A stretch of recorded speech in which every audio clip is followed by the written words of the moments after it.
예, 여러분 안녕하십니까? 예, 이번 시간에는 마지막으로 재무제표에서 현금 흐름표에 대해서 알아보도록 하겠습니다.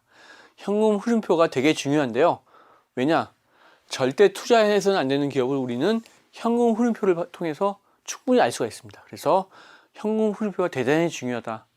그럼 시작하도록 하겠습니다. 먼저 현금 흐름표를 읽어야 하는 이유. 발생주의 회계 원칙이다. 당기순이익과 현금 유출입의 차이점을 분석해야 된다. 이게 무슨 말이냐? 기업의 회계 원칙은 발생주의 회계 원칙입니다. 예를 들어서 A라는 기업이 오늘 100원을 현금 주고서는 원재료를 사왔어요. 100원을 현금을 주고 그래서 물건을 만들어서 200원에 팔았어요. 근데 이거를 외상으로 팔았어요. 근데 그러면 이제 여러 가지 거래가 일어났으니까 재무제표를 작성해야 되겠죠? 손익계산서에는 어떻게 될까요?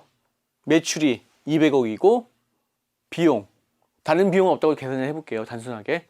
그거는 원재료 100원 해서 영업이익하고 순이익은 100원이 발생하겠죠. 즉 손익계산서에는 100원의 이익이 발생했어요. 근데 재무상태표를 보면 어떻게 됩니까? 유동자산에 매출채권이 200원이 발생하겠죠. 그렇죠. 그리고 현금을 주고서는 원재료를 사왔기 때문에 현금은 마이너스 100원이 되겠죠. 그렇죠. 그리고 이제 그 자본의 이제 이익이익의 그 당기순이익 100원이 쌓이겠죠. 그리고 이런 식으로 이런 거래를 통해서 이 기업은 분명히 손익계산서 상으로는 100원의 이익이 발생을 했어요. 그렇죠? 그런데 실제로 이 기업에 돈이 들어오고 나간 걸 보면 어떻습니까? 돈이 들어온 건 전혀 없죠? 200원 외상으로 팔았으니까. 대신에 원재료를 사면서 100원 현금을 주고 샀죠? 즉 뭐냐? 이 기업은 분명히 손익계산서상으로는 100원의 순이익을 냈지만 실제로 현금이 들어나간 거 보면은 들어온 돈은 전혀 없고 오히려 현금 100원만 나갔다. 따라서 무슨 말이냐? 이렇게 발생주의 회계 원칙에 따라서 재무제표가 작성이 되기 때문에 당기순이익하고 현금이 들어가고 나온 게는 분명히 차이가 발생을 하게 됩니다. 그렇겠죠? 따라서 이 기업이 이런 식으로 물건을 계속 현금을 원재료를 주고 사와가지고 외상으로 팔았는데 계속해서 그렇게 외상으로 팔았는데 외상 대금을 회수를 못했어요. 그럼 어떻게 됐습니까? 들어오는 현금은 없어지고 계속 현금만 나가겠죠? 그러다 보면 이 기업은 당연히 망하겠죠? 따라서 우리는 현금 흐름표를 봐서 실제로 기업에 돈이 들어가고 나간 내역을 봐야 된다. 이게 현금 흐름표를 이해해야 되는 가장 큰 이유입니다. 대부분의 주식하시는 분들이 현금 흐름표를 보질 않으세요. 왜냐? 단기 순이익하고 현금 흐름의 차이를 보여주는 이 조정 항목이 너무 많아요. 이 기업을 보면요. 우진프라임 영업활동 현금 흐름 조정 내역을 보면요. 이게 여기서 여기까지가 다가 아니고 여기까지 다예요. 항목이 3, 40개가 넘어요. 이렇게 많다 보니까 주식하시는 분들은 이걸 볼 엄두가 안 나는 거예요. 그런데 제가 첫 시간에 말씀드렸죠. 큰 숫자만 살펴보는 것으로 충분하다. 그래서 제가 영업활동 현금 흐름 조정 내역 이 많은 것 중에서 봐야 될 박스를 쳤어요. 중요한 부분. 이 가로는 다 마이너스예요. 숫자가. 재무제표에서. 가로가 없는 게 다 플러스예요. 우리는 이 부분만 알면 됩니다.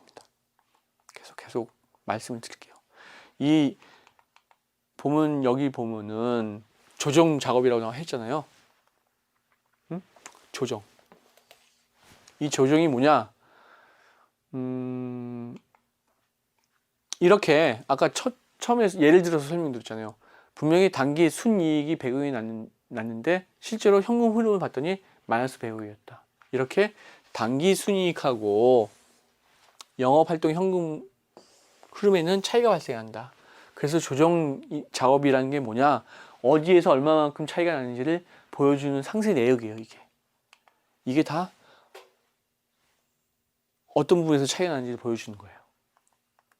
그게 작업이고 따라서 이런 조정 작업이 작성되는 원칙이 뭐냐? 현금이 외부로 유출되지 않는 회계상의 비용은 더해지고 실제로 회사에 유입되지 않는 회계상의 수익은 마이너스 해준다. 이게 무슨 말이냐? 어렵죠? 말이. 이렇게 차이가 났어.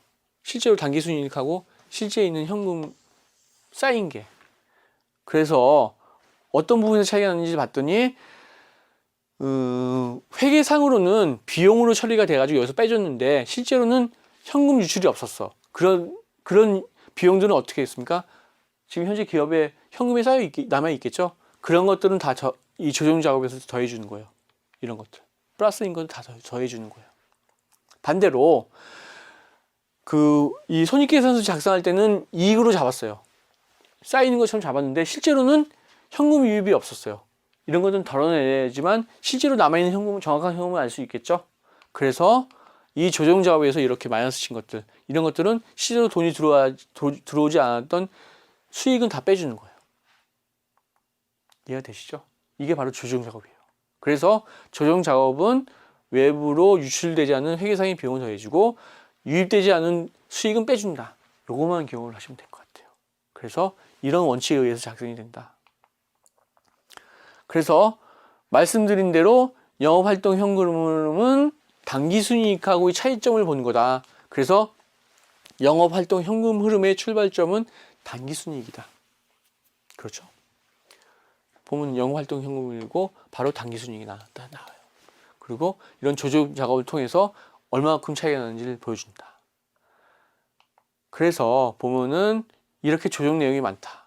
그런데 제가 말씀드렸듯이 우리는 큰 숫자 위주로 보고 이런 큰 숫자들이 이런 영업활동 현금 흐름에 크게 영향을 미친다. 그래서 우리는 큰 숫자 위주로 보면 되고 어떤 것들이 크냐?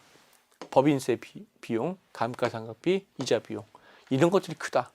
매수채권, 재고자산, 매입채무. 그래서 이걸 제가 표로 정리를 해왔어요.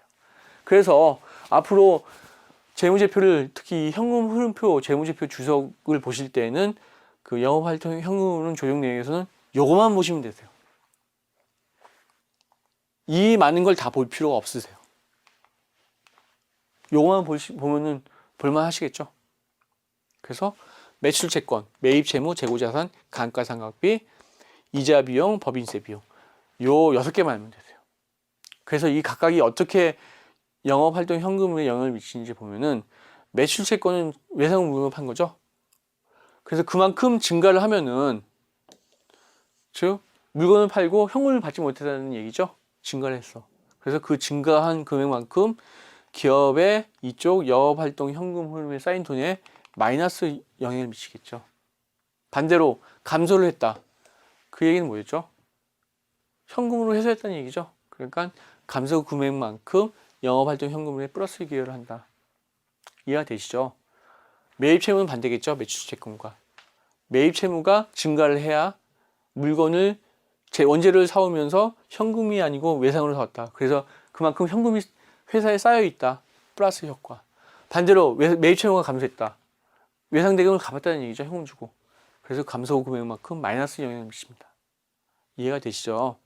재고자산은 어떻습니까? 재고자산이 증가를 한다.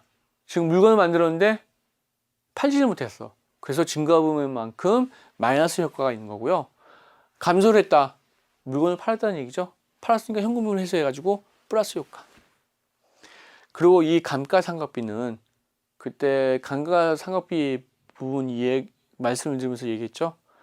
그 기업 외부로 유출되지 않은 비용, 즉 그 금액만큼 플러스 기여를 합니다. 마이너스 기여는 없다. 그렇겠죠. 그리고 다시 설명을 자세히 드릴 건데 이런 법인세 비용, 이자 비용은 즉 뭐냐?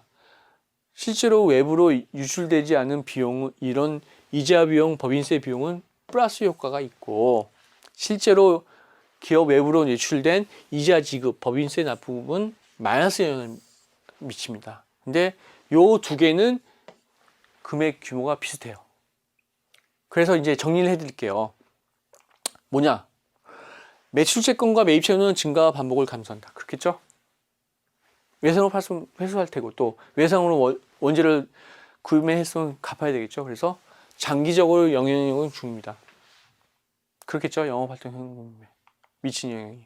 그리고 말씀드렸죠. 여기서 이자 비용하고 법인세 비용은 플러스 효과. 지급하고 법인세 납부는 마이너스 효과. 그래서 영향력이 이것도 역시 마찬가지로 중립이다. 대신에 감가상각비는 그 금액만큼 보통 제조업체라면은 유형 자산이 상당하고 아까 말씀드렸죠. 매출액의 30에서 60% 정도. 그래서 감가상각비가 상당하게 나타나요. 그래서 그런 게 플러스 영향을 미치고 대신에 재고 자산은 어떻습니까? 매년 기업이 이제 좀 조금씩 성장하고 매출도 늘면서 재고 자산의 증가를 조금씩은 하겠죠. 그래서 재고 자산 증가는 마이너스 영향. 그래서 이거 아주 중요한 내용. 결론은 뭐냐? 얘랑 얘는 지금 영향력이 중립이고 규모가 큰 감가상각비는 플러스 영향. 상대적으로 적은 재고 자산은 마이너스 영향이기 때문에 보다 영업활동 현금은 단기 순이익보다 크거나 비슷해야 된다. 아주 중요한 내용입니다. 그래서 정상적인 영업활동을 하는 기업은 영업활동 현금 흐름이 단기 순이익보다 크거나 비슷해야 됩니다. 그 외에 숫자가 크게 나타나면 그게 왜 나타나는지 그 내용만 조정 항목에서 여기서 뭐 어떤 이런 것들이 갑자기 장기 선급 비용의 감소가 크게 나타났다 금액이. 그럼 우리가 왜 나타나는지 알 수가 없잖아요. 그럼 어떻게 된다? 기업에 전화해 보면 된다. 그런 식으로 제가 찍어드린 이 6가지 외에 큰 숫자가 나타난다. 그러면 그게 왜 그랬는지 그것만 이용하면 된다. 그래서 우리는 영업활동 현금 흐름 조정 내역도 이렇게 정리할 수가 있습니다. 중요한 건 뭐다? 영업활동 현금 흐름은 단기 순이익보다 크거나 비슷해야 된다. 제가 이유를 설명드렸죠.